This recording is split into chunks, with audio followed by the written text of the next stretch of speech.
Sudlanganlik shaxsning sodir etgan jinoyati uchun hukm etilganligidan kelib chiqadigan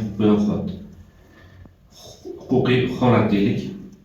Bu qanday tugalanadi, qancha muddatlarda tugalanadi yoki uni olib tashlash tartibi qanday deganda, Jinoyat kodeksiga asosan shaxsning sudlanganlik holati qanday hollarda tugalanadi? Shartli hukm qilinganlarga nisbatan sinov muddati tugagan kundan boshlab tugalanadi. Majburiy jamoat ishlari, xizmat bo'yicha cheklash va yoki intizomiy tizimga jo'natish tarzidagi jazolarni o'tab chiqqach tugatiladi.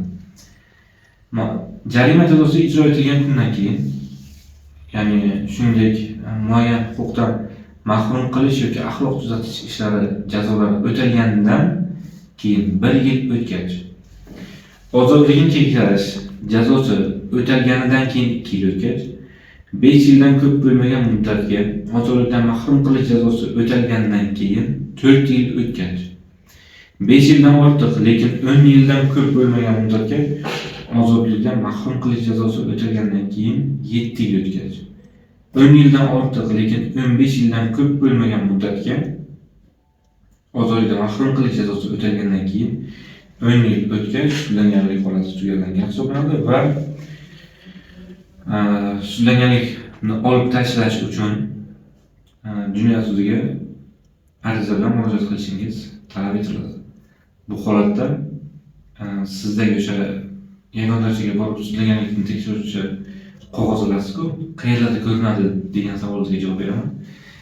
Sudlanganlik holatini tekshirish uchun qog'oz olasiz-ku, sudlanganlik olib tashlangan bo'lsa, ana o'sha yagona davlat xizmatlari markaziga borganingizda mana shunday ma'lumot chiqmaydi sizga.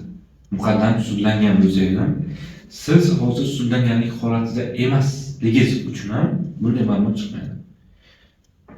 Ba'zi joylarda ko'ramiz, sudlanganlik holati borligi yoki boshqa narsalar tekshiriladi.